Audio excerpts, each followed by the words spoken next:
Okay, good evening members, good evening any members of the public listening in. Thank you very much for logging in to this Zoom video conference meeting of the Economic and Environmental Wellbeing Scrutiny Committee. My name is John Turner, I'm the Democratic Services host for this meeting and I'm assisted by my colleague Kate Sheldon, who is the host of the meeting. The meeting is to be held in public and in alignment with the new regulations which permit meetings to be held by remote means, will be live streamed for the public to view.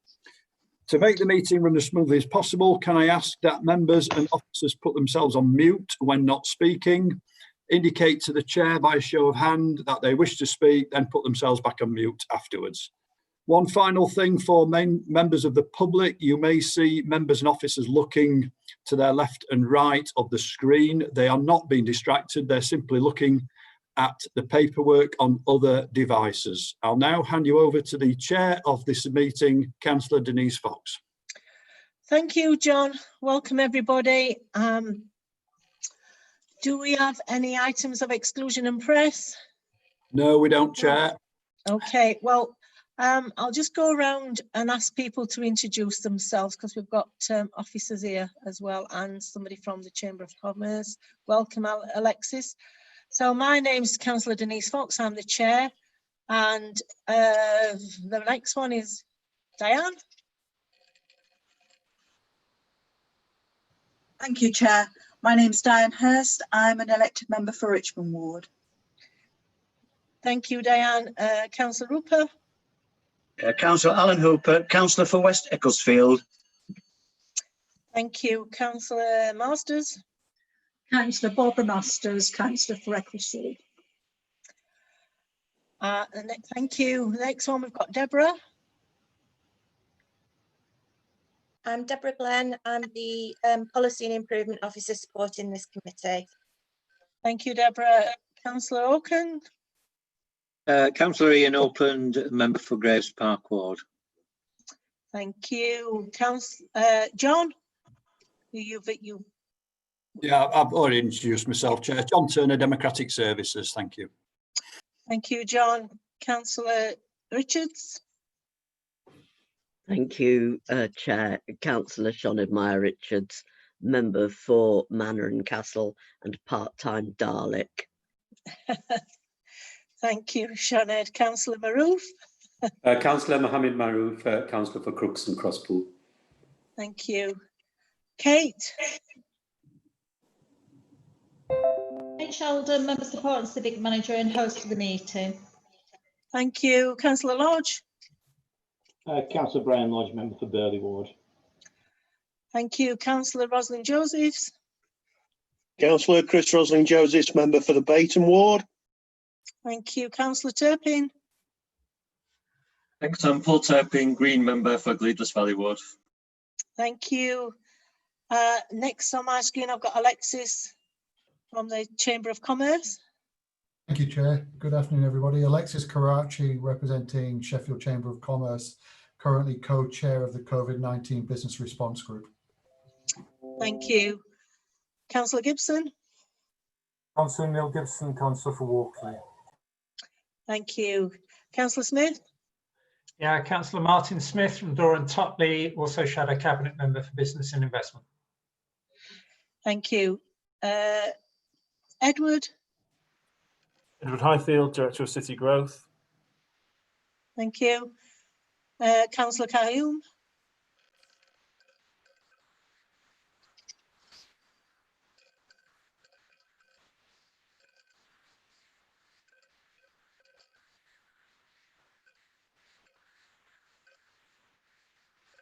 Abdul. Sorry, Chair, my internet's playing up today. Councillor Abdul Qayyum, Councillor for Firth Park Ward. Thank you. Councillor O'Rourke. Hi, Councillor Moya O'Rourke, Councillor for East Ecclesfield. Thank you. And Councillor Miskill. Hi, Councillor Miskill here from Park and Arbourthorne Ward. Thank you. That's everybody here now, so we don't have any apologies because I think everybody's here. Any declarations of interest? No, I'm not seeing anybody. Sorry, Chair. I should probably say that I'm Cabinet Member Maz's Cabinet Advisor. I haven't had any particular dealings with the topics that we're discussing today, but I thought it was important to declare that. Thank you very much, Councillor Miskell. Right, item 5, the minutes of the previous meeting. Could we all agree that they are accurate? What we can remember, Councillor Richards, yes, is everybody indicating that they're accurate? Okay, thank you. Can we indicate if we have any matters arising from those minutes? Councillor Auckland. Thank you, Chair. Just arising from the debate we had about Ponsford and SIB and the recommendations on page 18. Do we know if we've had any response to come and meet with us or to cooperate with the members working group from Mr. Gray or any of his executive team? Thank you. I'll answer that. I mean, just to be put on public record, we did receive a letter from David Gray, the chair of Sheffield City Trust. We all the members of this committee received a letter, the same letter, explaining why he couldn't and his chief exec couldn't attend. He did offer to come to future meetings. I did respond, as you were all aware, on all of our behalves, and we've since received a letter which I circulated back and saying that he more or less that he wanted to it sounded like he wanted a letter from us all, the way you were talking. I don't know, it was unclear. Anyway, we've invited him to our working party, which I'm meeting with officers tomorrow about to set up as soon as we can. And I've got some members already indicated they want to be on that working party. And I thought it would be a good start to invite him along to that working party as a start. We have, in the minutes on the meeting last time, we did suggest that we have another follow-up report from Sheffield City Trust. And I suggest that we try and work around their diaries this time and make sure that they can attend, or somebody can attend from the exec, because they clearly said they want to. So I think we should make it when they can attend next time. So does anybody want to comment on that? So, Chair, if it, I mean, I think members' working groups a very effective way on cross-party basis at dealing with topics, and I think the lessons from the trust probably have wider applicability in the council's relationship with outside bodies, perhaps, but something for the working group to deal with. And those conclusions usually come back in public, don't they, into the public meeting of the committee.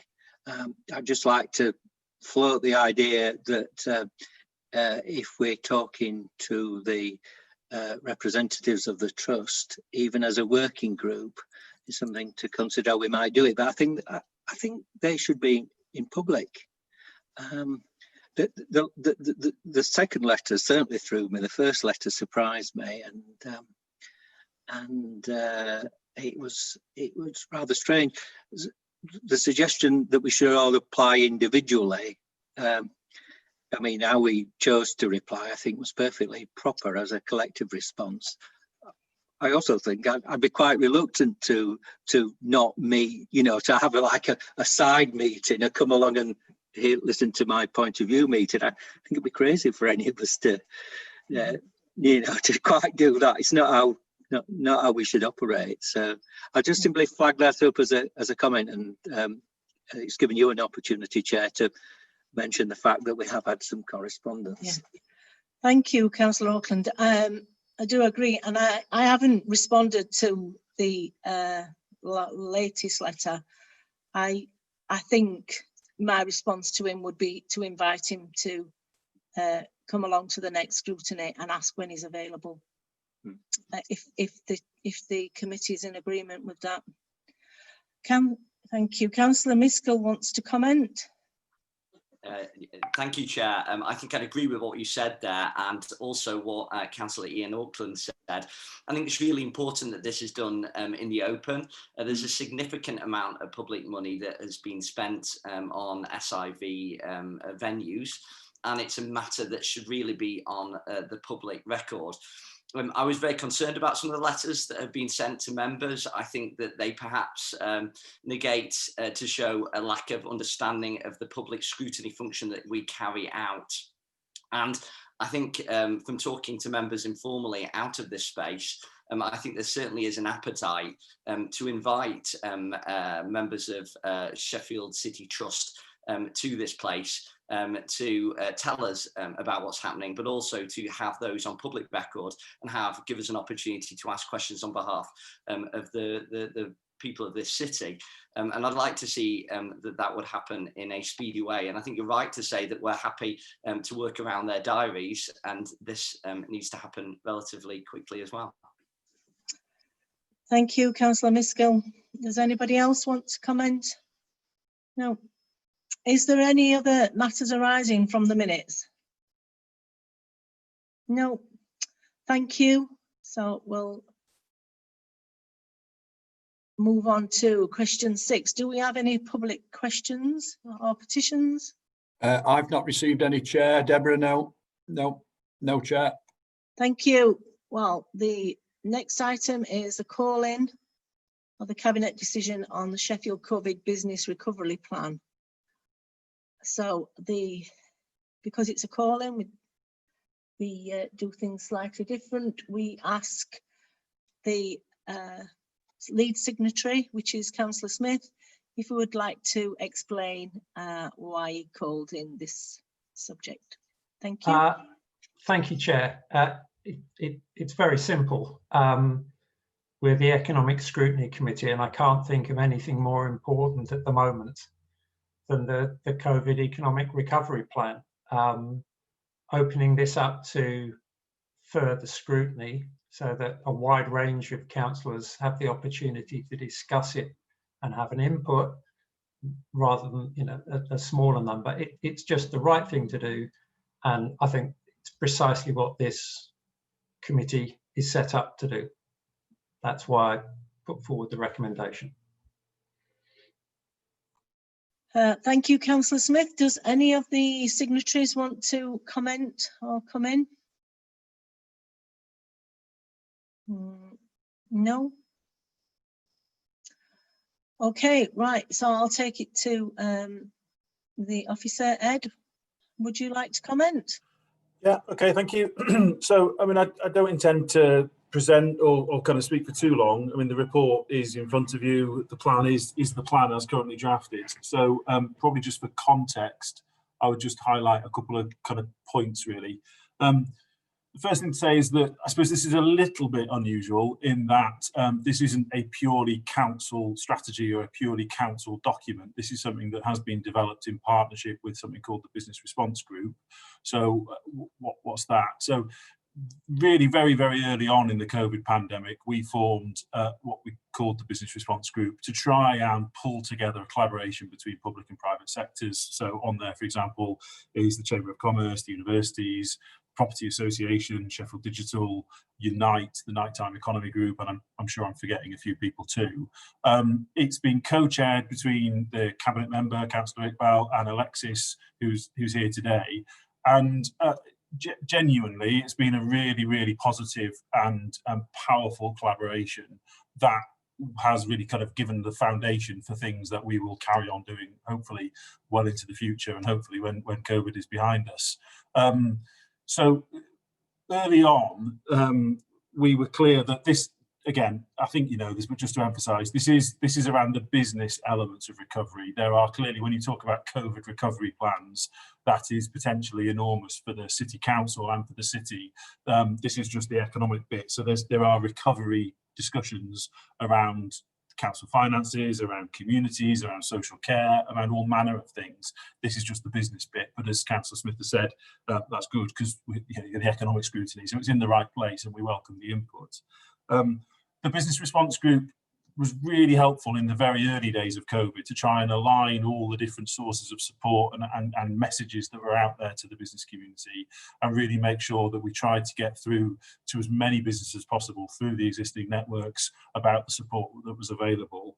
And then very quickly it turned its attention to not just communicating, but actually trying to help shape and put in place positive plans for the future. And that's where this has come from. The 6 priorities of the plan, I won't run through them, they're all in front of you, but the 6 priorities really were established after a process of discussion about really trying to understand what we could try and affect change on. It's not everything, but it's about trying to understand where we can have an impact, aligned to both what the private sector were telling us and what was coming out of some of the member working groups. So it was a coming together really of some of the member-led priorities and some of the business-led priorities, and trying to put them together into a framework where we felt we could sort of drive some actions.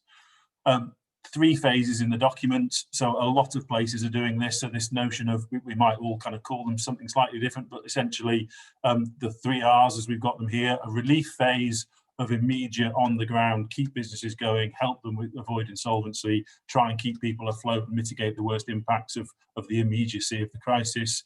A recovery phase then of hopefully getting to a little bit more of kind of living with COVID and trying to get people back on their feet. Probably felt like we were getting there before tier 2, tier 3 and the national lockdown, but an element then of helping businesses recover. And then in the long term, a renewal phase where the ambition is not to just go back to what we had before, but actually to use this as a moment to reflect on what kind of city, what kind of economy we want to be, and how we can put foundations in place so actually we grow back to hopefully a stronger, fairer, more inclusive economy, not just the one we had before. And so hopefully you can see how some of those priorities lend themselves much more towards immediate relief, some of them lend themselves much more to longer term, but they all hang together really as 6 priorities split across those 3 phases. Another thing just to reference is that this is a recovery plan, a business recovery plan for Sheffield. So it strongly aligns to and sort of speaks to the city region plan that the Mayor Dan Jarvis is spearheading. We very early on thought it was a positive to try and align as closely as possible to the emerging work at that point around the city region recovery plan. This is not intended to duplicate or to sort of shunt to one side.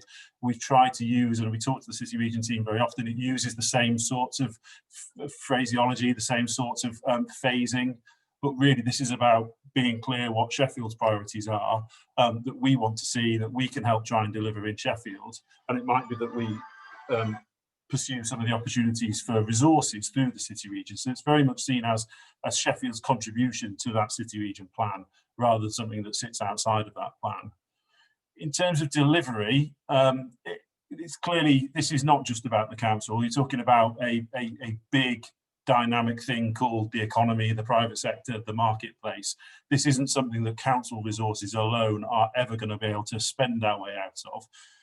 This is really about trying to understand, are there some smart measures that we can put in place with partners in the private sector, in the universities, at the Chamber of Commerce, that can make a positive difference, can be catalytic, can give confidence, can give people a bit of a lift and a helping hand.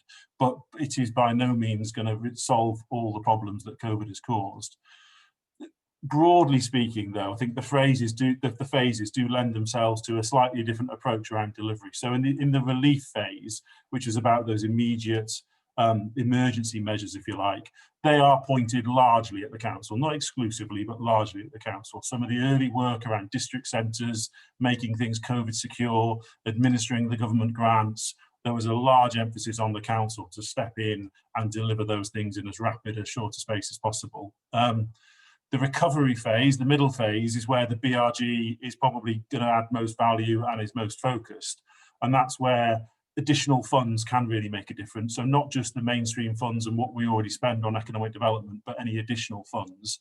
And I think you'll be aware that the council has committed to a £2 million COVID relief fund. That is designed to try and prime some projects, lever in private sector investment, maybe even lever in some investment from elsewhere to grow that pot. But that's where working alongside partners such as the Culture Consortium, the Chamber, the Property Association, the universities, we want to try and generate some activity, get some projects moving that generate footfall, generate confidence, generate new business ideas, and just give things a bit of a stimulus. And the plan really is just the framework by which we're going to try and prioritise and commission those sorts of activities. But like I say, there isn't enough money in the coffers to try and sort everything out and spend our way to this. This is about a chance to do some bold and innovative things, such as the Make Yourself at Home campaign that some of you might have seen. And then the last phase, renewal, again, this is more focused around the longer term. It's strongly aligned to the city region, the strategic economic plan and the recovery plan at the city region. This is where, frankly, the council's resources are a drop in the ocean compared to some of the national and regional funding streams. So this is really about laying down some principles that we think will then go on and inform longer term discussions about renewal and economic strategy. So of the 6 priorities, I think it's really important that the role of culture, the importance of enterprise, the importance of skills, particularly in young people, is referenced and laid down as a foundation for those longer term discussions. But right now, the BRG's emphasis is much more around the relief phase rather than the longer term renewal at this point in time. So the plan is a framework. We know it's going to need to be reviewed and adapted. So for example, pretty obviously, when we were writing it and we were having a lot of the intense discussions, we didn't know we were going to enter a second national lockdown. So that's shifted the focus of certainly a lot of my team back into some of the more immediate relief phases. And we know that we're going to need to hold it loosely and review things, which is why this is a good opportunity to take wider soundings. If there is a gap, genuinely, if there's a gap or an opportunity, and someone says, "Well, what we're going to do about it," it's fairly simple from my point of view. We're going to adapt. We're going to grab it. We're going to hold it flexibly, and we're going to adapt, and we're going to keep working closely with the private sector through the relationships that we've built.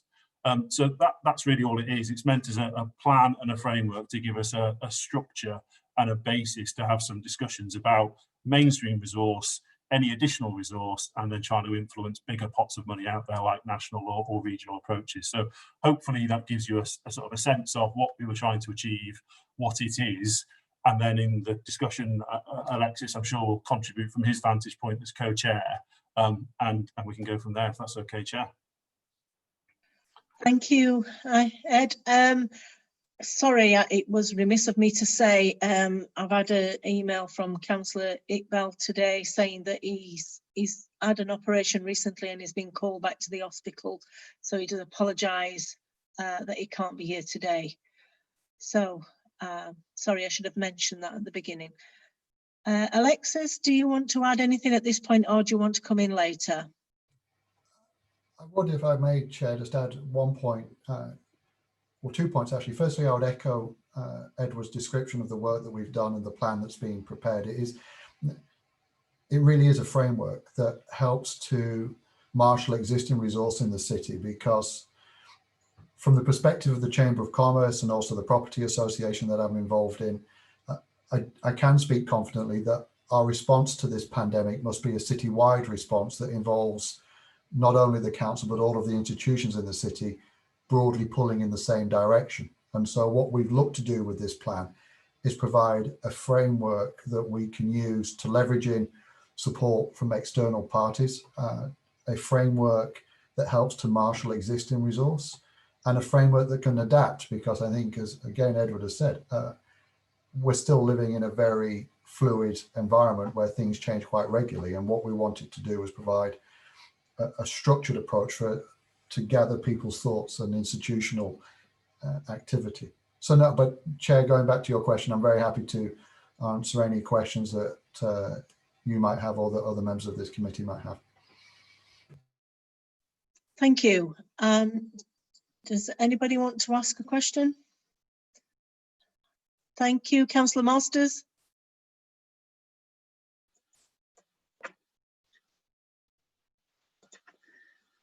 I mean, I've read the plan a few times and I've been looking at the priorities.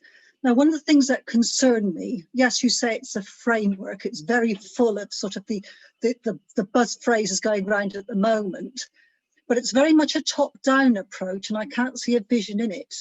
What worries me particularly is I can't see anything that supports those people really badly hit at the moment, especially in the hospitality industry. Those on sort of a low wage, likely to be redundant, on furlough at the moment. All right, and to me, it ties in with your priority 5 about culture. Now, we've got a huge heritage in Sheffield. Culture is part of that.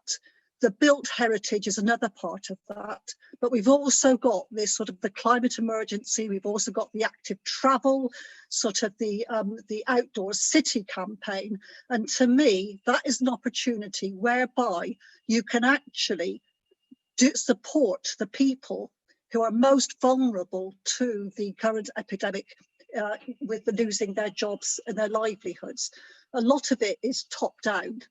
And I honestly believe that you're trying to impose things on people, and I haven't seen any evidence that you've actually interacted with the people who are most hard hit by the epidemic. I've seen some of the things that, yes, you're going to support some cultural groups in sort of various parts of the city, but everything's isolated. All right, I can't see an overview for how everything ties in to actually allow Sheffield to move forward in the future.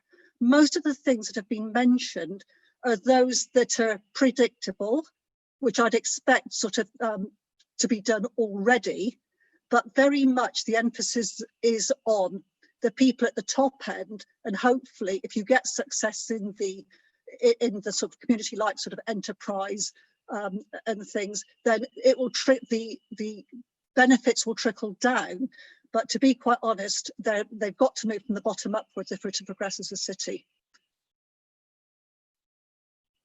I think I better stop there. Okay, thank you, Councillor Masters. Ed, would you like to come in there? Yeah, I'll be honest, I don't fully think I understand all of what you're saying in terms of top down or trickle down. I don't agree that is what we've put here. I think actually this is not a strategy for, as I said, every single impact of COVID. The impact around individuals, unemployment, worklessness, the benefit system, the unfairness of some of the things around some of the national schemes and the self-employed scheme, for example. This is a business recovery plan. So this was primarily focused on the impacts around businesses. I would say that, that you're right in the sense that a lot of the sectors that employ a lot of people at the moment that have been perhaps on low pay have been the sectors that are hardest hit: retail, leisure, hospitality. Some of the things in it, that's why the emphasis on here around stimulating demand, for example, getting district centres open safely, that is all about trying to get customers back, which is what's going to sustain those employment opportunities. What the plan also tries to say, however, is that just sort of, oh, great, well, great, people are back employed in a shop or a leisure opportunity. That's first base, but it's nowhere near enough. So the emphasis here on skills is the biggest thing that I think we can do to try and help ameliorate some of the inequalities that have been absolutely exposed by COVID. Skills and an emphasis on skills, particularly around young people, is absolutely something that the business community have been saying that they want to focus on loud and clear.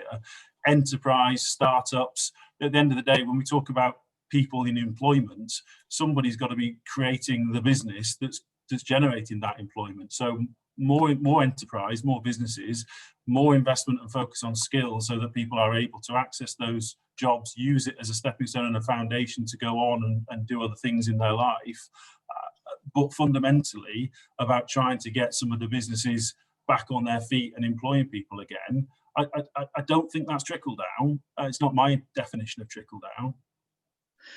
But you say about skills. I mean, I'm an ex-teacher. In my experience, people will learn new skills, move into the digital world if they've got an incentive to do so. And one thing that a job, even if a low-paid job, does is to give people an incentive to learn. The way you described it was basically you will take people and then just tell them to learn a skill. Whereas if they've got a job to begin with, even if it's a low-paid one, will pick it up if the job demands it. And that's how most people actually pick up skills. And this is what I'm saying, you say trickle down. You've talked about enterprise. I know full well that you've got to generate in wealth. But having said that, you still need the people to support that, because if you want people to come into the city because it's a thriving, a really good environment to be in, then you've got to have the support mechanisms behind it, and the support is usually provided by the lowest paid. Yeah, I wonder whether there's a language thing here. I feel like I'm almost trying to agree with you, but I wonder whether there's a barrier in some of the terminology I'm using. I think there might be.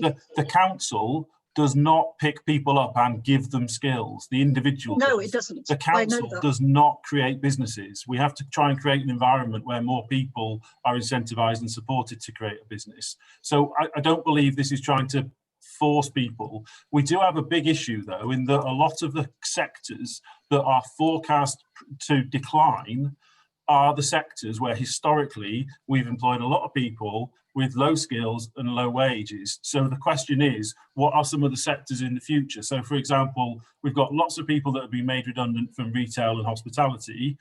We've got other care sectors, for example, that are screaming out for people. So there is something about making those opportunities obvious and supporting people if they want to. But this isn't. I don't believe that this isn't about sort of picking people up and forcing them to do anything. That's not our role. That's not how it works. No, I accept that. Last comment, because people want to come in, and it is partly a language thing, because there isn't enough sort of detail on how you expect to achieve this. But I do think sort of there's a lack of a vision as to exactly how you're going to achieve all this, which is why I think sort of that with what Sheffield has got to offer, which is basically it's really important sort of cultural, environmental heritage, is really a way forward for business to expand and actually make a unique case for Sheffield. I'll finish there. Thank you. Thank you, Chair. Thank you, Councillor Masters. Councillor Turpin. Thanks, Chair. I've got a few points that I'd like to raise, so I'll just sort of do them in 3 little sections. I think that'll be easiest. So the first one, pretty straightforward, yes or no, more or less, I think, Fred. Do we have good data on how many small local businesses have folded since lockdown and how many startups there have been in the same period? And also, could I ask that the Sheffield Sustainability Network be reached out to potentially join or in some way be consulted with the business response group?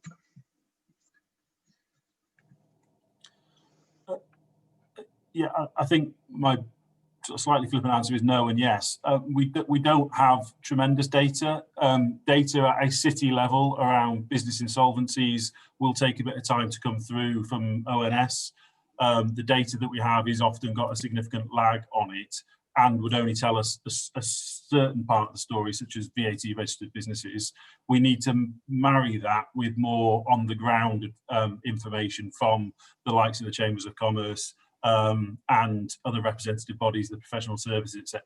So on to the numbers of startups and business failures, we try and take what data there is and then marry it with other more intelligence-based sources. There isn't an absolutely brilliant data set to answer the question that you asked.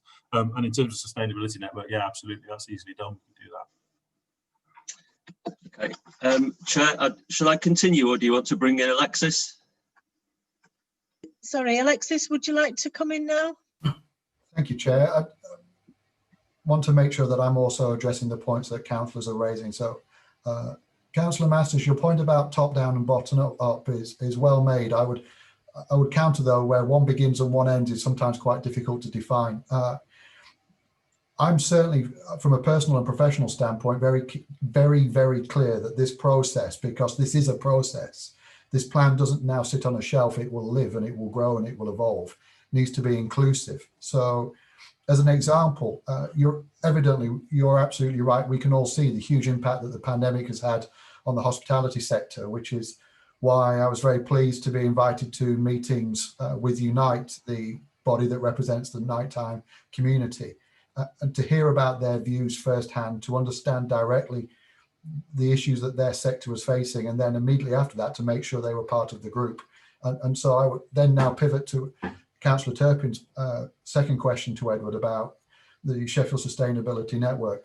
This is an inclusive process, it's an open process. So if there are groups out there that aren't involved at this moment in time, they should be involved and they're very welcome. I would make the observation, and I don't say this to challenge, I remember very distinctly when the BRG was formed. It was in the few hours after it became clear we were going to go into a national lockdown.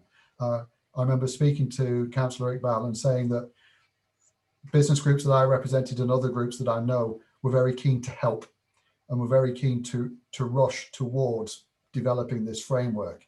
If that meant that some groups weren't involved from the start, then for that I apologise. But what we've got to make sure is this process is inclusive, because as a final comment, Chair, Councillor Masters, there is a vision.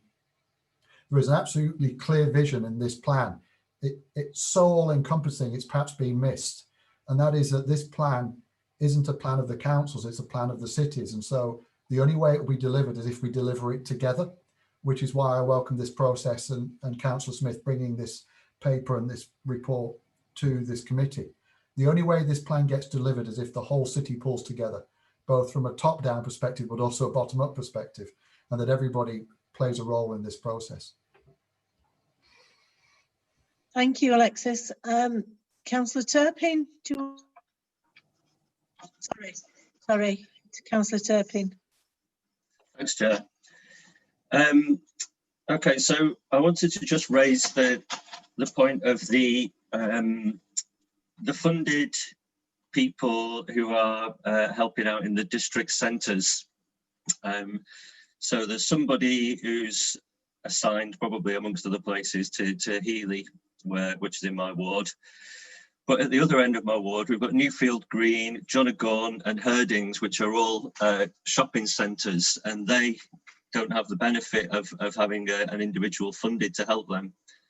And I just wondered if what can be done about that, or if you're aware of that. Ed? Yeah, so these are, I think there are 6 or 8 information officers that are funded by the ERDF project, which is around helping the high street to reopen safely. We've focused them on the district centres initially, on the larger centres, simply as a way of kind of prioritising their caseload and getting them out there. The feedback has been really positive.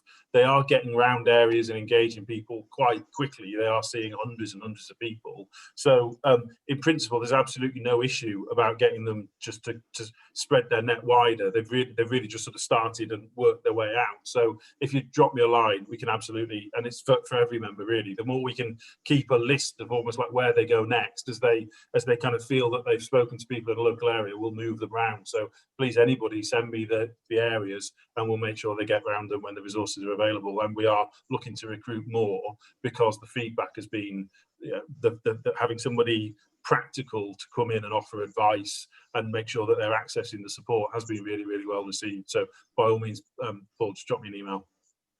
Thanks very much, Ed. That's really good. Okay, so sorry for going on. There's a bit of a small contradiction. Now, I know we spoke a few months ago, didn't we, in this committee with the city centre plan and about the plans for development. So there's a bit that refers to that with developing new office space. And then there's another part in it that refers to new ways of working, as in from home. So I just wonder, that it just seems to be a bit of a contradiction, and I totally accept you highlighted the flexibility of the plan, but I just wondered if there was anything you could comment on that. Well, it might be one. Alexis is very closely involved in the property association, so he might as well. I mean, I think there's a big question, isn't there, around what the future of office requirement is going to mean going forward, and what that means for the city and for future regeneration schemes. I don't think we're trying to answer that in a conclusive way at this point in time, because frankly I think it's too early to tell. There's a lot of different reports out there flying around. Some say it's the death of the office. Some say they can't wait to get back in the office. I'm sure the truth is probably going to be somewhere in the middle. I think what this is trying to indicate is that the quality of places, the livability, the walkability, the public realm, the link to green space is going to be just even more important post-COVID. And Sheffield, I think this does link perhaps to what Councillor Master said, we have a phenomenal opportunity with the likes of Greater Green, the outdoor city, to create places and spaces where people want to live. Some of that will have workspace, whether that's a conventional office in the way we might think of them now, or whether that's a more flexible live-work arrangement. I think having a breadth of offer that's flexible and responsive to market sentiment, but really setting our stall out for fantastic quality places and developments that link the sustainability agenda, the placemaking agenda, and office and residential. I think Sheffield can do this really, really well, and it can be something that sets us apart. I don't know, Alexis, do you want to say any more on that? Certainly within the property association, councillor, there's a lot of careful thoughts, but equally, dare I say, it's speculation as to what does the future offices look like in Sheffield or indeed any other city on earth.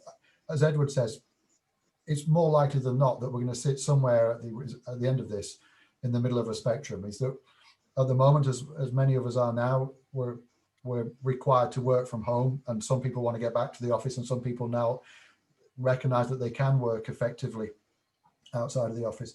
The quantum of office space that needs to be built in any city is constantly evolving. I think what is clear is the type of offices we're going to be creating and building, and is going to evolve over the coming years. This is just speaking personally. I suspect that we, as a society, have moved beyond now people just walking into an office and logging into a computer and sitting there for 8 hours a day, popping out for a sandwich and then going home.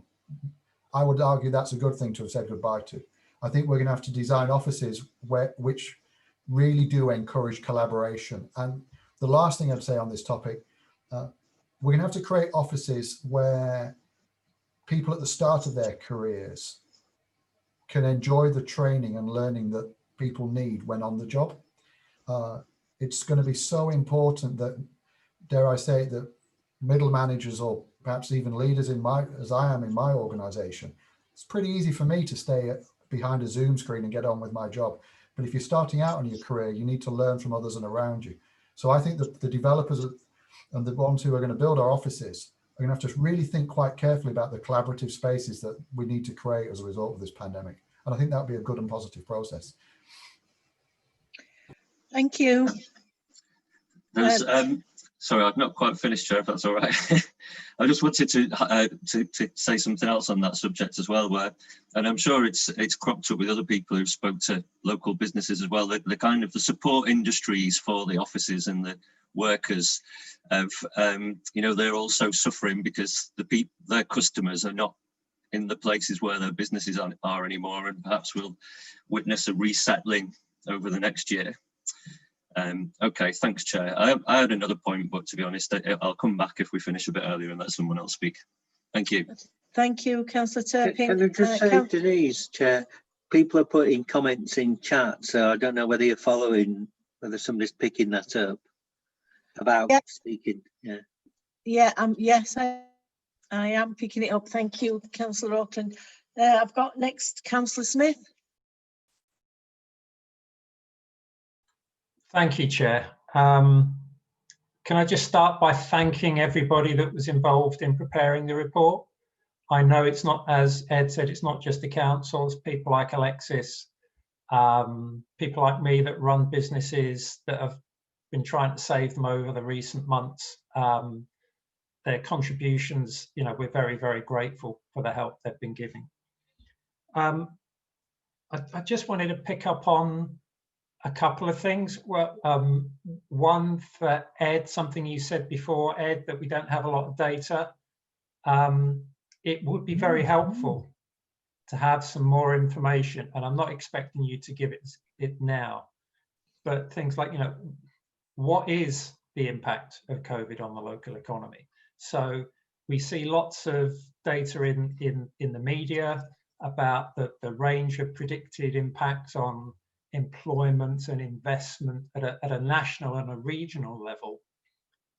For councillors, it would be very helpful to see some Sheffield specific data or even estimates. So not expecting come back on that now, but that would be extremely helpful.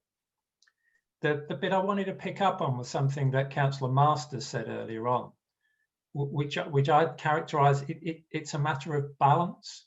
So I fully accept that the plan we're talking about has to have a long-term view, you know, the resilience phase of the project that you were talking about, the plan. But the people that we represent as councillors, that they want hope. They want hope that things are going to get better for them and their communities soon. So I do wonder, with the greatest of respect for everybody involved, whether we haven't got the balance quite right here. I see a lot in there about big projects, big initiatives, some of the things we've spoken about quite frequently in council and this committee, which is great. I'm not putting that down at all. But not a lot about the short-term actions that the council and its partners are going to be taken. So I wonder whether the balance is right there and whether you can give us some more specifics on, using your terminology, the first 12 months of the recovery phase. What specifically is going to be done that's going to be able to give people hope? And then just a second question around small business. So I think, as everyone knows, small business actually employs a lot more people than big business. And again, from balance, there's a lot of big organisations been involved in the preparation of the report. Could you just take us through how, for example, the Federation of Small Business have been involved and how they're going to be engaged in the future? Thank you, Chair. That's all I've got. Thank you, Councillor Smith. Ed? Yeah, okay. So on the data, so I've got a part-time information analyst who sends me a weekly update of kind of what indicators we've got at a Sheffield level that have changed, what some of the national stuff is. So I can very easily send that to all elected members going forward. So I'll take that as an action. If I do the last one next and then come back to the balance point. Federation of Small Business aren't on the business response group, but Yvonne in my team just talk to them on a regular basis. I think you are right, and it's something that we've been very aware of. That, as you sort of alluded to in your remarks, there is a bit of a truism in the people that are running small businesses are absolutely focused on running their business at the moment and survival. So there does tend to be a sort of a bit of a correlation between organisations such as university or Chamber of Commerce that can afford to have a paid representative to attend lots of meetings. We have got individual businesses represented. Certainly the guy who comes from the nighttime economy, for example, is absolutely flat out trying to run his business and balancing the time to meet with us every Friday. So I think it's absolutely not intended, but I think we need to really think how we engage with people that are absolutely in survival mode at the moment, which I suppose touches a little bit on balance. I think it's an interesting one because we've had a lot of discussions around the table around that balance. Essentially, we have had people expressing the counter view to yours, which is this should really all be about, you know, dealing with the challenges of automation, looking at Industry 4, looking at, you know, very, very big long-term structural changes in the economy. And we've said, you only get to have that conversation if businesses survive the next few months. So we have the three phases designed to give us that ability and balance. Whether or not we've got it quite right, clearly there will be differences of opinion. In terms of your specific question around some examples, this is a little bit tied into the £2 million fund, and we've set up a shadow steering group. That the leaders' decision was made, I think, last week. So we've had a shadow steering group that's trying to look at the criteria and how that fund will be administered. But to give you some examples specifically, there's something around the Make Yourself at Home campaign and how, pandemic and measures permitting, we can get people to support local independent retailers, particularly in the run-up to Christmas, but beyond as well. So how can we give people the confidence to safely re-engage, and when this is, restrictions are lifted, do we all carry on buying from Amazon and the supermarket, or can we really try and support and encourage and stimulate local businesses in all of our communities. So a campaign of awareness and support and encouragement around consumers and local residents engaging with their local retailers, local independents, local businesses is one thing that I want to try and focus on with some of that additional resource. We've mentioned culture. The big issue in the cultural sector at the moment is there's lots of ideas around potentially doing some events, getting outdoors, doing stuff online. The big element of all of that has been risk, because if these are organisations that are fighting to survive, cash is everything. They're already staring down the barrel. They can't afford to invest in an event and then have the rules change and the rug pulled under them, or it rain and all of that's gone to waste. They just can't take that risk. So one of the things we will try and do is try and de-risk some of that, look at potential commissions in the city centre, in communities, in district centres. If somebody's got a great idea that they want to do, to, I don't know, get Sheffield theatres out in the community doing a production, but they can't afford to take the risk, can we underwrite that in a way where if the worst happens and there's a change in the tier structure and at the 11th hour they're no longer able to do it, can we soften that blow for them? Because otherwise they're just not going to be in a position to do it.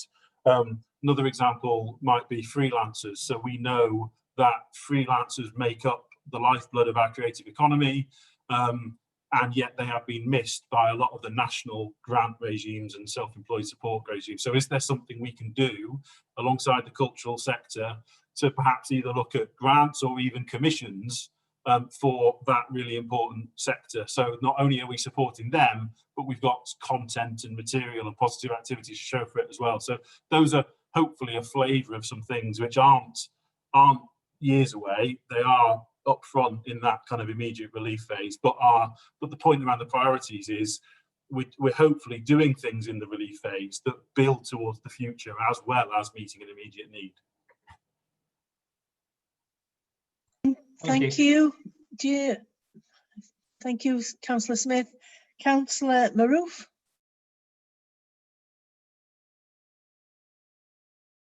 Thank you, Chair.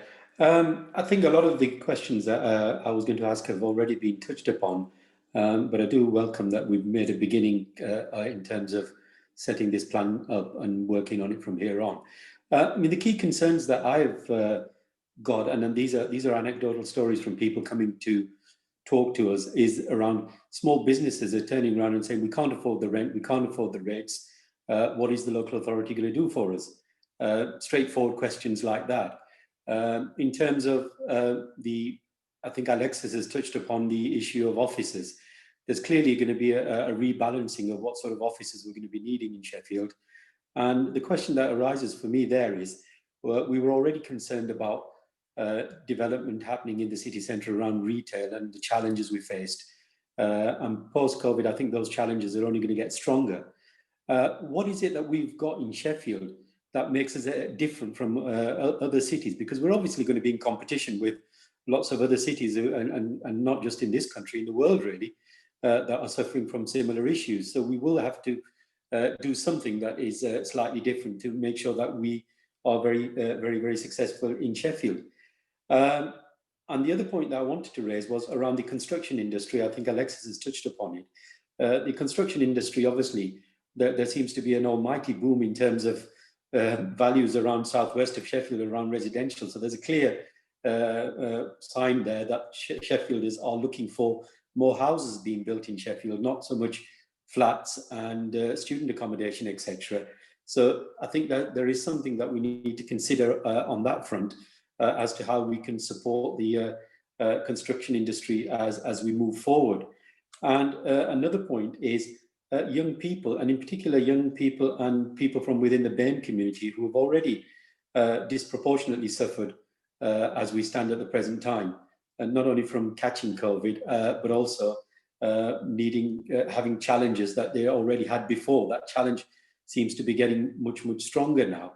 And I've been talking to young people who are saying, look, I'm qualifying as a solicitor or something like that, but I can't get a job anymore, or I've been made redundant, etc., etc. So there is clearly certain areas of professions where the people are becoming very challenged in terms of securing their jobs and carrying on. So there are a number of issues. It's a good start, but I think that there needs to be a lot more emphasis in terms of at the sort of grassroots level, because those are the people that seem to be most at disadvantage, and they need the most help at this particular time. And they do look towards the city, they do look towards people from within the chamber to support them.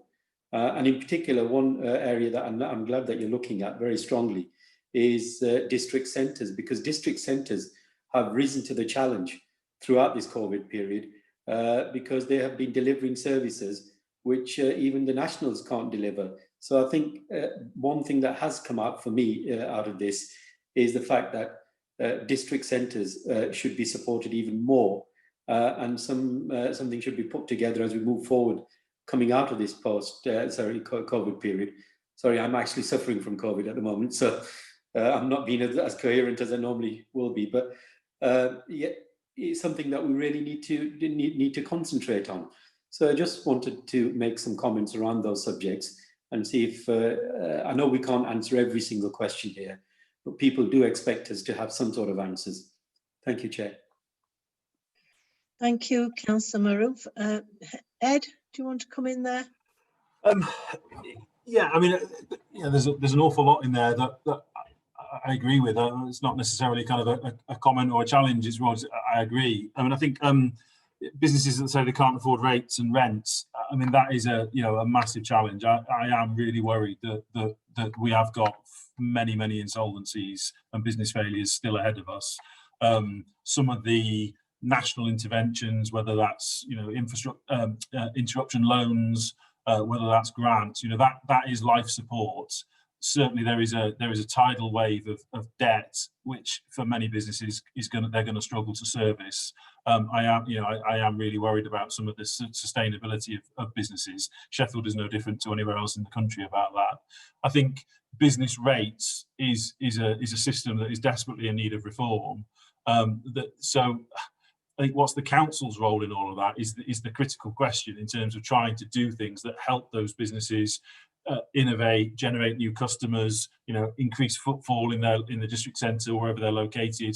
We can't subsidise their business rates or subsidise their rent. That we can't grant aid our way out of this. Some businesses are going to fail, but we need to try and make sure that as many businesses as possible are able to pivot, to flex, to generate new customs, go online, whatever it is, or keep people going past their front door so that they can trade successfully if they're in a district centre and they're more customer facing. So I think that there's a lot that we can do, and hopefully this plan sets out some of the areas that we think will make a difference.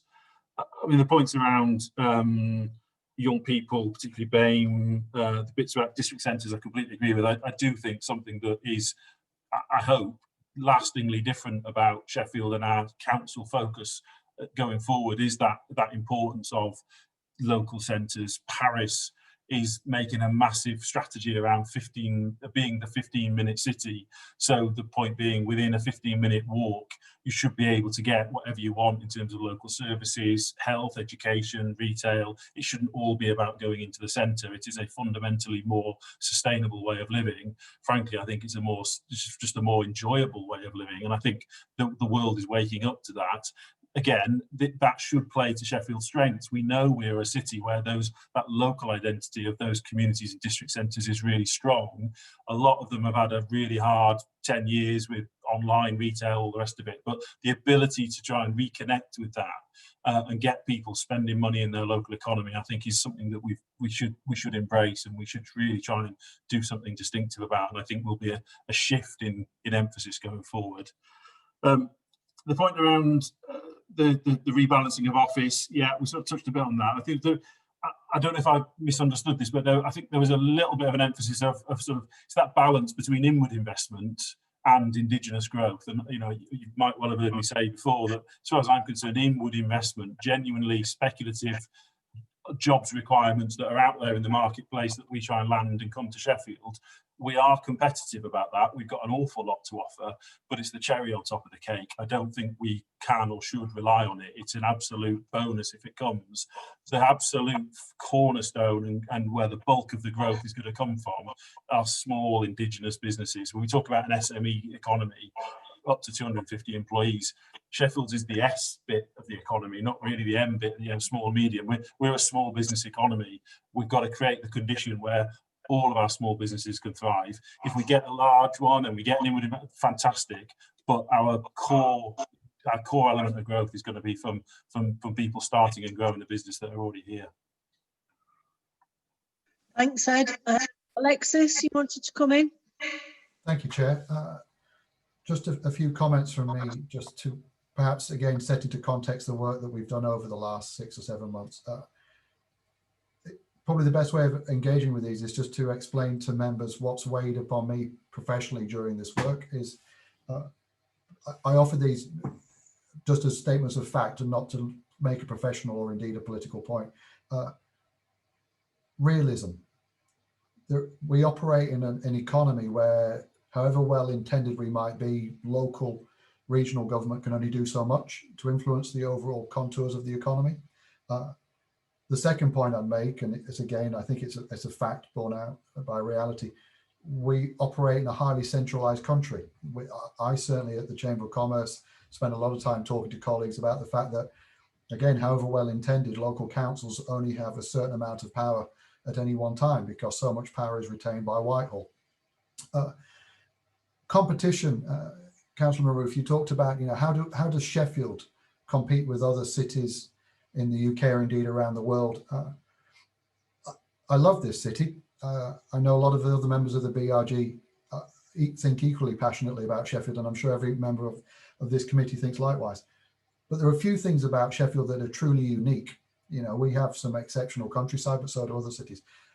One thing that I do know from experience, having worked around the UK and around the world, is cities who compete well are cities that work together, where you have local government working in partnership with the private sector and the anchor institutions.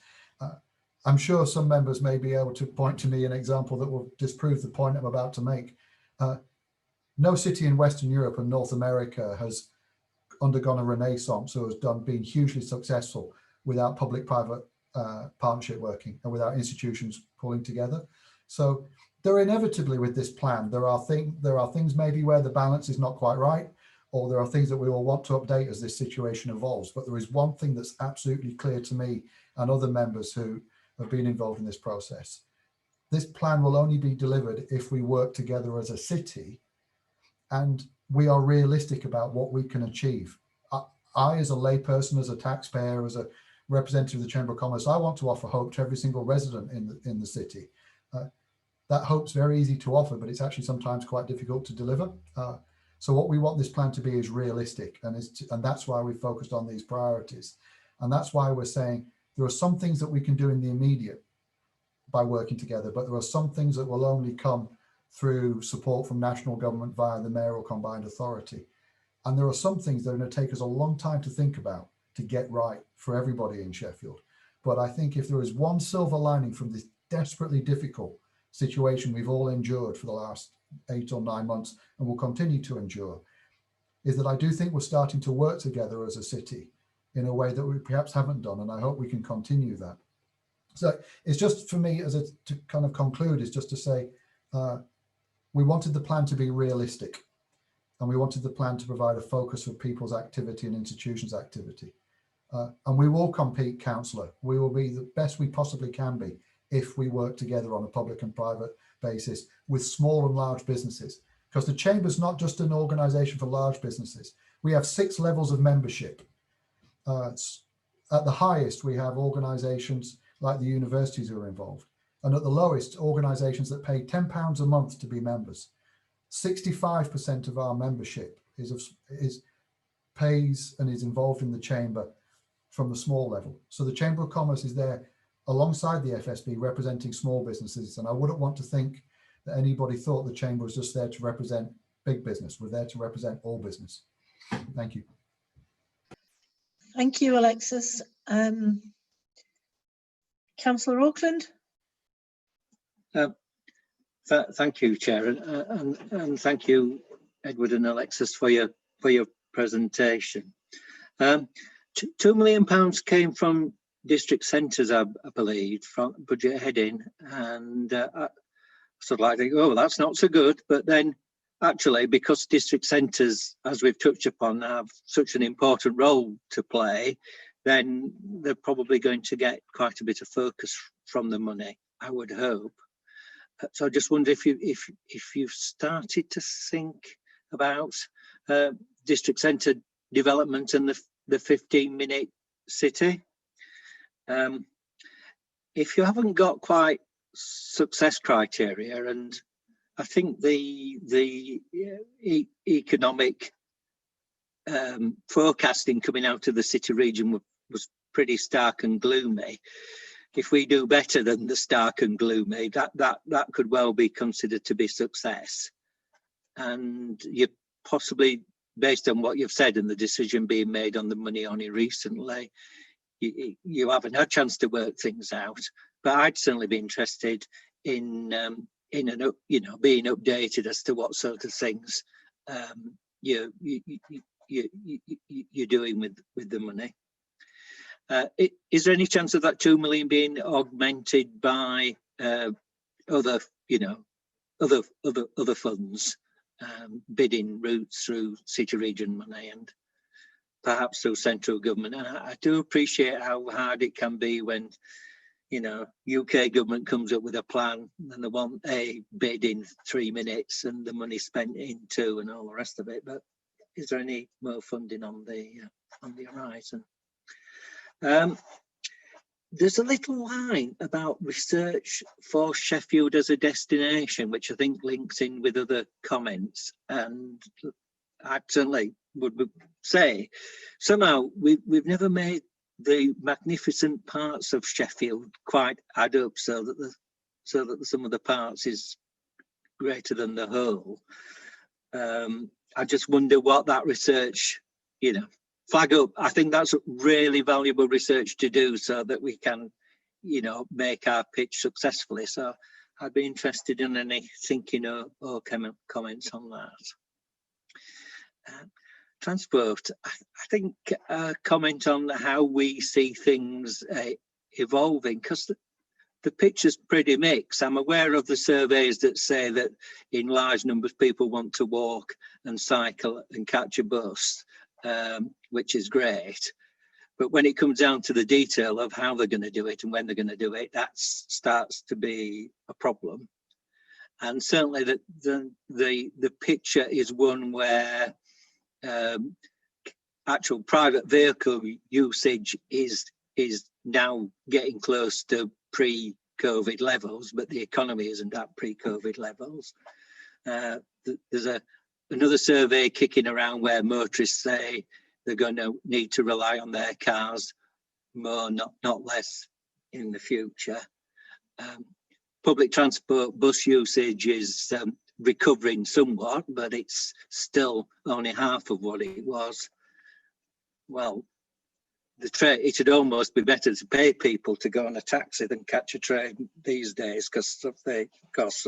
Rail usage is pretty low, for sure. And I'm afraid cycling is back at round about a bit less than 2% of commuter journeys in Sheffield. So it's not obvious that desired state is being reached, and I do think it is a desired state, but getting there and sustaining the economy, it's going to be a pretty difficult balancing act, I would suggest.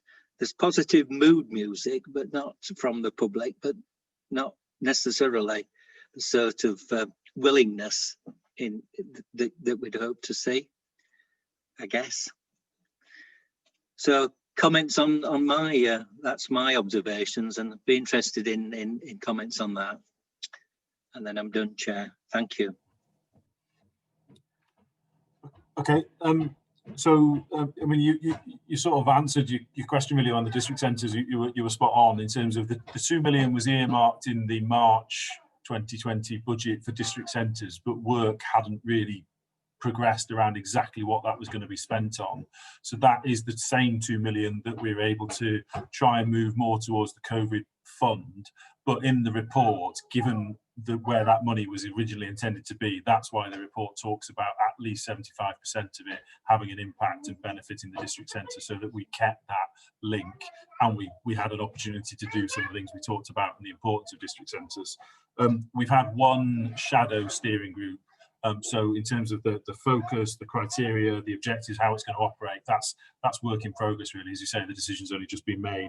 It's absolutely something that, in terms of the fund, what did it go on, what did it deliver, what are the lessons from it, I probably think that might be something I'm back in front of you at some point talking about. So absolutely, we can update you on that once things get a bit further down the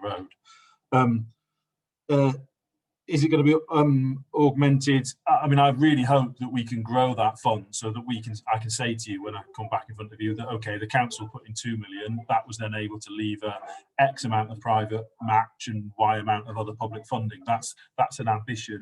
There isn't an absolute ready-made pot of money that I've got today that's able to do that. As you say, I'm hopeful that by having a process of generating good ideas, we will then be able to have things that are perhaps piloted with this 2 million to get something moving, to deliver a benefit, to show it works, and then potentially be on the front foot when there's a commission nationally, regionally around a call for projects, so that things we might start with the 2 million then get picked up and mainstreamed elsewhere. That's certainly what I think is more than doable.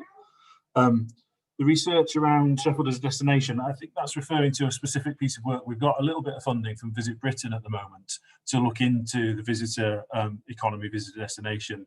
We've done some work around the outdoor city. So if we are going to really harness some of the outdoor credentials and quality of life, proximity to the Peak District to drive a tourist destination, what would we need to do to make that not just a concept, but actually generate more trips, more overnight stays, longer stays, more activity? That's revealing things around, quite practical things about the hotel infrastructure, the transport infrastructure, and it's really, really helpful to think through. And it's also picked up some really quite tactical things. There's a lot of millions of pounds predicted around sort of staycations, particularly older people, coach trips. What it's highlighted is we've always had a particular issue in Sheffield that we don't have an overnight coach park. So we've been able to talk to the PTE, and I think we're quite close to fixing that.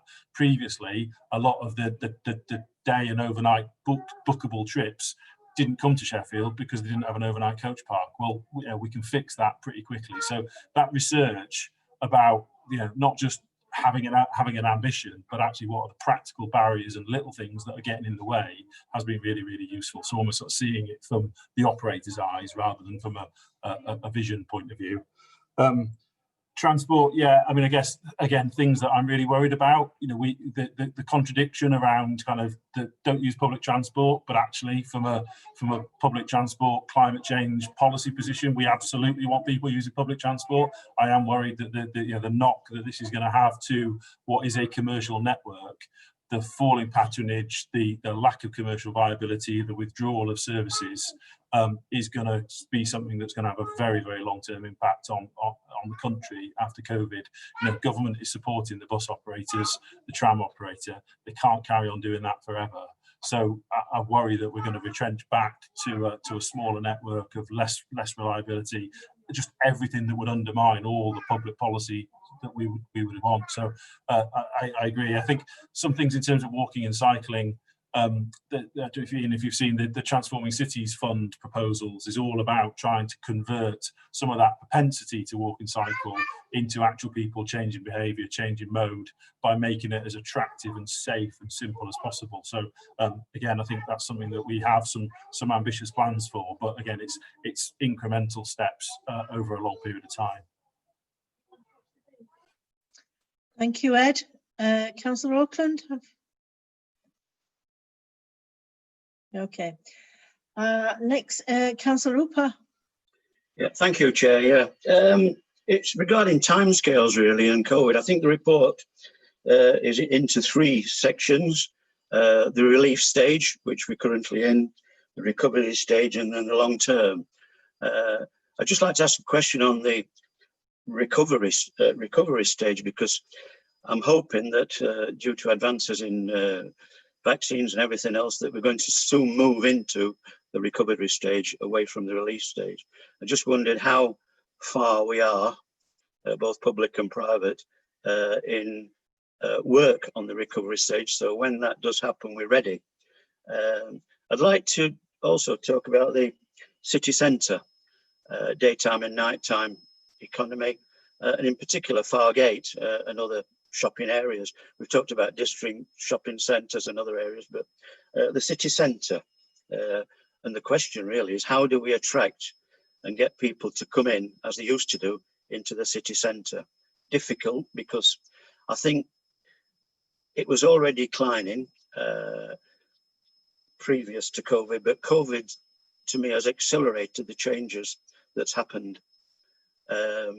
More people are working from home, more people are using shopping online and banking online. I personally have changed to banking online, and I've only been into the city centre now once in 9 months. And there's no reason really to go. I mean, once council gets back, I suppose we'll go, but just looking at council and how many people haven't been into the city centre for 9 months. So how do we attract people back onto Fargate? It's a really difficult issue, but I think we need that because of the hospitality sector down in the city centre needs to be from early morning, from serving coffee of people going to work, etc., right through to the late night economy as it goes on to West Street and other areas. But it's going to be really, really difficult. And I just wondered what the thoughts are. We're not on our own as a city. Other cities have got the same issues, but it's a conundrum to me. Thank you, Chair. Thank you, Councillor Rupert. Ed, you want to come in? Yeah, so the three phases, you know, they're deliberately kind of conceptual. They're not meant to be hard and fast dates, I suppose. I think we are focused around the recovery phase now, really. I think a lot of the interventions that I hope the fund will target, I would say, are in that phase. Certainly, I think that, and Alexis might comment on this, I think the BRG feels that's where it can add the most value. So a lot of the things that we're thinking about and trying to prepare for are in that recovery phase now. And I think actually the second national lockdown arguably has given us a little bit more time to try and get things in place. It sort of felt like we were moving into recovery pre tier 2, tier 3 in the second wave. Obviously that sort of slid us back, and we're now dealing with, you know, much more the survival phase, the business grants. But we will get back into that more confidence returning, people going out more, restaurants and bars reopening. And I think that does link to the city centre point. You're right, potentially, if we district centres are the future, well, what about the city centre? I think it's about choice and balance and mix. So for the city centre, we know that footfall was down very dramatically with the absence of commuters, and it still is, and the absence of students, which is obviously they're back now. I think, you know, Fargate, for example, the answer for Fargate is to not just be a retail destination, but to look at other uses. Fundamentally, more people living and working in the city centre, more choice, more mix, more quality, more range, giving people more reasons to come into the city centre. It can't all be at the expense of district centre or vice versa. It has to be about a balance again. But I think there are certain things, certainly around the nighttime economy, the theatres, the commercial and office elements that are going to still be clustered in the city centre. But I think you're right in terms of that wider offer. Places like Fargate have got to reinvent themselves, and it can't just be purely driven on a retail. It's got to be much more experience based, much more about mix and quality and differentiation, so that certain areas get their own character and offer that is something that's going to be appealing to you. So if you do go into town, you will go and spend more time there. You might sit and have a coffee rather than just walking past a row of mobile phone shops. Thank you. Thank you, Chair. Thank you. I think it may be that the city centre and Fargate becomes a large district centre. Yeah, thank you. Alexis, do you want to add anything? Just one point. With regards to Fargate, particularly, Councillor Hooper, I think there's two things that we can do as a city. Is one, publicly and privately, really get behind, as we already have done, but really make the case to government that they should fully fund our application to the Future High Streets Fund, which is really focused on Fargate. They've got to do that. We've got to, and I'm very keen for the Property Association, the Chamber to support on a cross-party basis, the council, the MPs in making that happen. We've got to make that case. I think the other observation I'd make is our city centre is constantly evolving, like every single one is. I think I'd read a few months before the pandemic that footfall on the moor was up 20%. You know, Aberdeen investments, I think something like £80 million has been invested in the moor and has really brought it up to speed and is now a very, very popular shopping destination.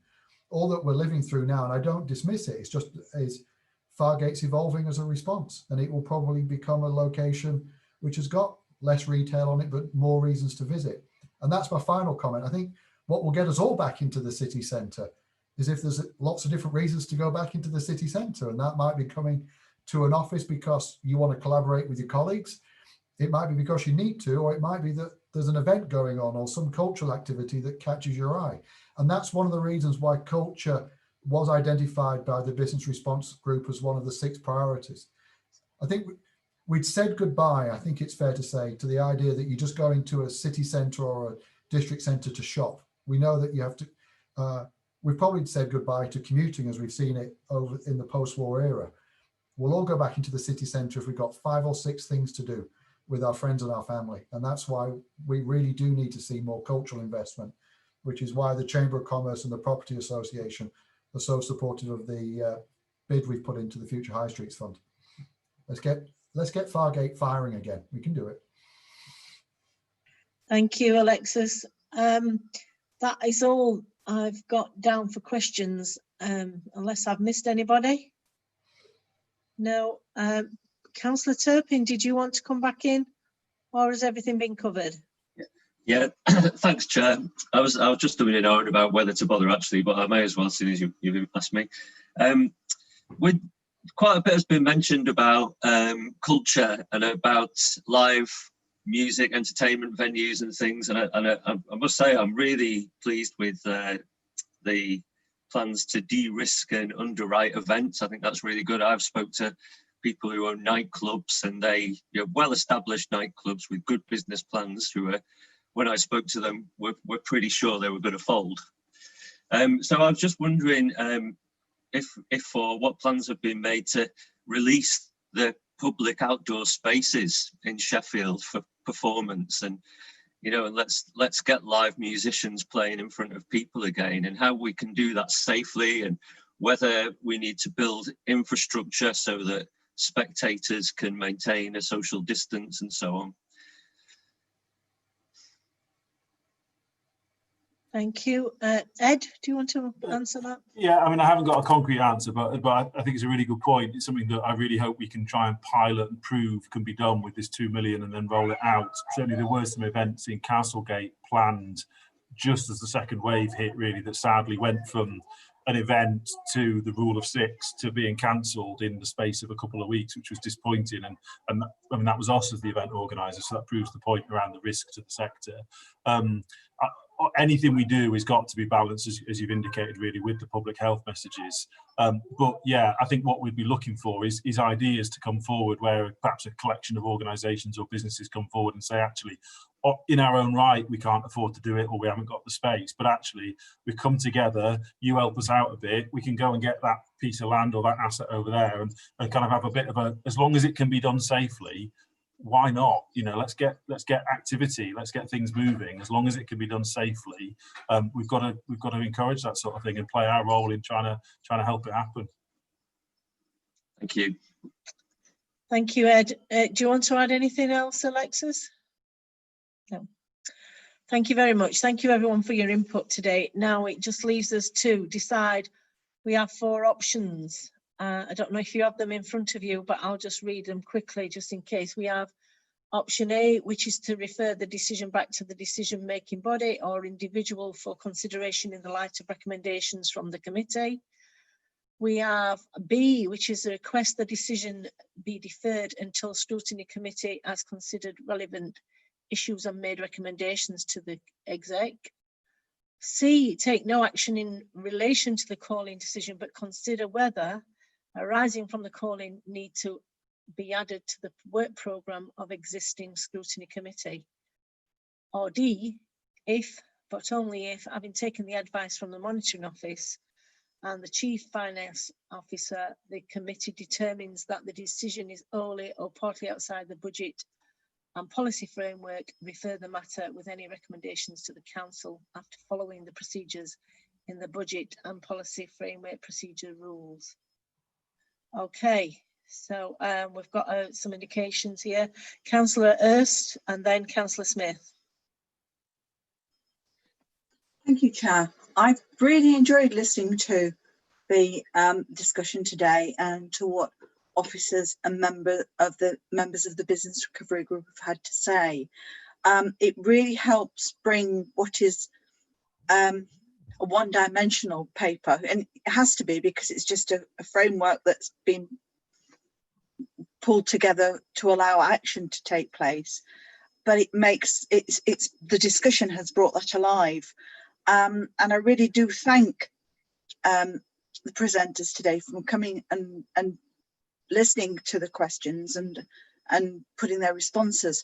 I don't think we need to take any action from that, from the call-in, but I would very much like at some point in the future to have a further report when we're further down, when we're in the next phase perhaps.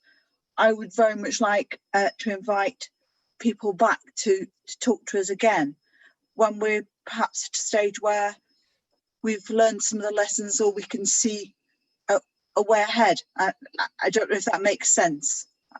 I'll leave it there, Chair. Thank you, Councillor. So you're suggesting action C? Yep. Take no further action, but consider having an update further down the line. Okay, thank you. Councillor Smith? Yeah, thank you, Chair. I was going to recommend option C as well, with a couple of minor tweaks, so building on what Councillor Hurst said. Just mindful that something Ed and Alexis both said is that they want to, the importance of working together. So I think it makes eminent sense to invite them back or put this in the work programme for the committee sometime next year. As Councillor Hurst said, just to see how things are coming on, to update ourselves. But perhaps one specific request for perhaps the first quarter of next year. We touched on, but didn't go into huge detail on the COVID relief fund that's being set up. So I'm just wondering, would the committee or could the committee recommend that we have a discussion on, how the fund is set up, who's involved in the decision-making process and where the money is going to be spent, or the initial ideas, whether we could have that perhaps for the first quarter of next year?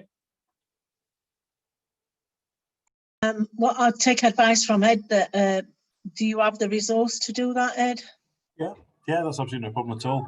Hopefully we'll be into delivering things. We'll be able to say exactly how much has been spent, what's it led to, what have we learned from it. So yeah, that's absolutely no problem. Thank you. That's exactly what I was looking. Exactly what I was after. Thank you. Yeah, thank you. So for it, we'll just roughly agree a time scale here. Then, Ed, what kind of timeline would you be looking at? I think if it could be towards the end of quarter one, so sort of March time, I think that would give us a chance to have some action and some evaluation of it to be able to feed back. But I think quarter one's right, but if it could be towards the end of quarter one. Okay, well, we'll have a look at that then for March time. Okay, thank you. So everybody agrees on C. We're all in agreement to that. We just have a show of thank you very much. Thank you.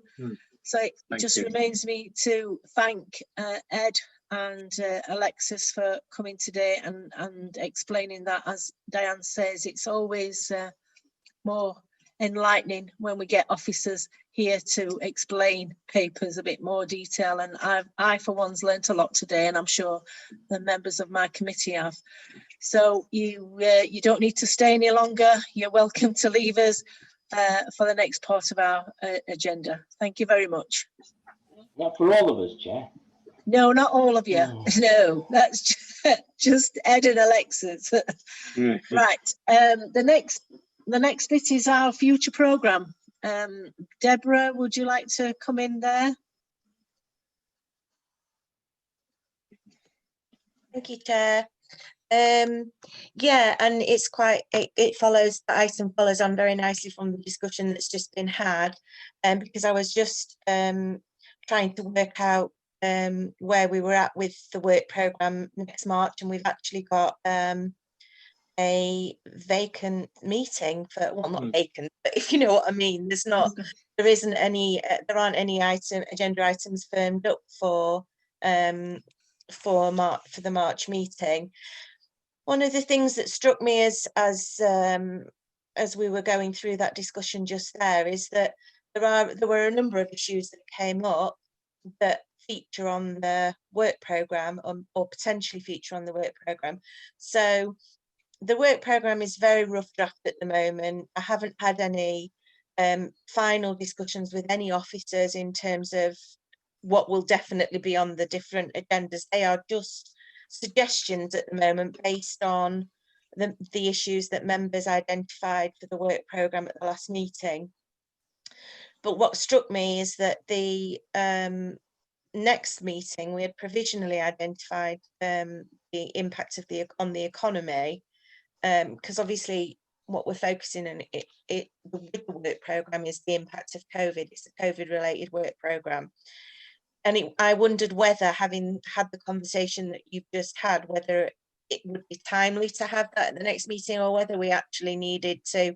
Obviously, you've had quite a lot of discussion about the economy as a result of that plan that was just being discussed, whether it would be worthwhile me playing around with the timings of it to maybe shift that, whether for in the future, whether rather than, you know, maybe just Edward coming along and Councillor Iqbal to talk about the economy, whether you do involve partners such as the Chamber of Commerce and in reflection of that kind of partnership approach to these issues. So it's kind of I'm interested to see what members think about that. I'm happy to play around with the timings in this. What I'm trying to say is that it's very, very flexible at this stage. Thank you, Deborah. I always welcome other partners, especially when we're talking about things like the economy. It does involve other people in the city. So I don't know what other members feel, but I welcome the invite of especially the Chamber of Commerce. I don't know if the universities would like to be involved. Is any other suggestions from anybody? Councillor Smith? Yeah, it is just a suggestion, Chair, but I agree with what you said about bringing stakeholders back in, but with respect, the list you just described are the ones that would come first to my mind, and the one that we tend to forget is the small business community, and I do wonder how we can get their voice into our work. Don't ask me how, don't ask me for specifics, well, but I think that would be really good. Oh dear. Well, previous committees, I'm maybe talking years ago, we used to have the chair of the Small Business Federation come along. I don't know who it is now. It used, I'm sure it was it a Mr. Mike Cherry? Was it? Yes. Some years ago, wasn't it? Yeah, I probably weren't thinking of him, but we used to have somebody coming along, but I don't know who the chair is now. I'm sure we could find out, couldn't we, Deborah, and invite the chair of the federation, because that would be useful. Yeah. Yeah, Chair, that's not a problem. Yeah. And also, I think the point Alexis made the point then as well, didn't he, that some of the membership you know, a large proportion of the membership of the chamber are the kind of smaller businesses as well. So I think there may be a number of organisations that we could possibly invite along to help be reflective of that sector of the economy. Yeah. Chair. Councillor Auckland. So, I mean, how the work programme will evolve, because there's quite a number of strands which, I mean, basically come down to COVID recovery and how are we going to do. But the clean air zone, environment, parks, they're all things for which we've got documents and strategies and plans. So I just suggest we look how logically they might feed into a programme of meetings for us. Just building on the point about small business and the chamber, talking about district centres and declaring an interest that we've got wood seats in my ward serving the local area, but maybe the chamber then could specifically look to have a session with us with somebody representative. Quite difficult, I think, because my experience was always, even in a centre, the small businesses had different ideas. Like your newsagents typically wanted somebody to be able to park for free for 20 minutes. The hairdresser wants somebody to be able to park for £1 for 4 hours or something. And, you know, but it might be possible to put forward a panel, and we could try and dig into what's going to transform us into the 15-minute city. Yeah. Okay, shall we leave that with Deborah then to look into and find out? I know we've not got much time. We've got a few weeks to. Yeah, the next meeting is the 15th of December, and the provisional suggestion is the economic recovery element. But that's why I was kind of wondering about the timing, because you've actually covered quite a bit of the information on the economic recovery in that item. But I'll speak to some colleagues and speak to some people who can, you know, start providing some of this information, and I'll see what I can pull together in time for the 15th, but also look at the timings for the rest of the programme as well. Because I noticed, for example, in the last discussion, transport was mentioned quite a bit as well. So, you know, that's another area of remit of this group. Oh yes, we've not got that down, have we? Transport, have we? We had buses. We had the bus review down at one stage, but that's rather been overtaken by COVID, really, I guess, for a period. Yeah, some of the things that were on the work programme that were kind of outstanding, I've listed on that draft work programme, but not all of them have. But, you know, transport has been, as you've rightly pointed out, Councillor Auckland, been quite impacted on quite massively by COVID. So maybe it is appropriate to bring something forward on that. Right, would members like to see that next month then, rather than the economic recovery, and move that on? What does members feel? I'm naturally biased. Yeah, and Councillor Lodge. Yeah, I think it would be. I think it would be useful. I think it'd be interesting as well. And you know, we can try and probe in a little bit more, because with what's happening with public transport with COVID, you know, everything's been virtually all nationalised at the moment. In public transport. Yes. At long last, we're paying for it. Yeah, I think Boris has been more socialist than Labour have at the moment. But I think it would be useful to have the discussion and find out, you know, sort of get a feel from the operators as well, because there's got to be some issues that come out of this that they're going to start looking at their network and sustainability. And I think there's an opportunity for us to start putting something across to them to say, well, hang on a minute, let's put a marker down here before you start stripping out buses. Let's have a talk about it and let's see how we can work together. Let's try and find out a little bit more. You know, the bus review that went on that Clive Betts was leading on for the city region, maybe get something and some contribution for them, because public transport is a big issue across the whole city. And I think it's something that we really ought to be looking at and pushing a little bit more. And don't have a go at trains, Councillor Auckland. Yeah, I think there's no beyond them, Brian. Really, well, it's picking up a bit. Check my workload every day. So we've got two things there. Then we've got going back to the transport. We've got the review that Clive Betts was doing, and we could ask the local authority, local operators first, and Stagecoach to come and tell us, because we haven't had them in before. And I can't remember. It might have been years ago. So my personal opinion, I think having had this discussion, the next one would be more useful to be transport. Is everybody in agreement with that? Yeah. Or should I say, does anybody disagree? Councillor Turpin? I just wanted to add to it. I'm fully in agreement, by the way, Chair. If we're going to try and get the city region people to come and discuss buses, I wonder, because they were also looking into extending the tram network, and it may be too early to have that discussion, that they might still be processing it with consultants or whatever they're doing. But would it be possible to see if it's appropriate to have that discussion at the same time?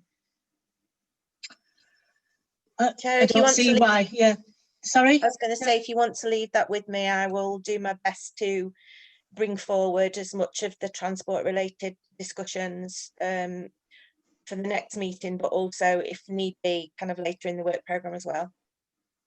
Brilliant, thank you. Okay, thank you. So you've got some options there then, Deborah. If we can't get the transport, we'll get the COVID economically recovery plan. But I think we're talking to members today, I think we'd prefer the transport first and then just move that on a bit. Okay. I don't think nobody's indicated that they disagree, so I'm taking that we're all in agreement. And so this last item is date of next meeting, which is the 15th of December, which we've mentioned. So thank you very much for your attendance today and your input. It's been very, very worthwhile. And goodbye. Yeah, take care.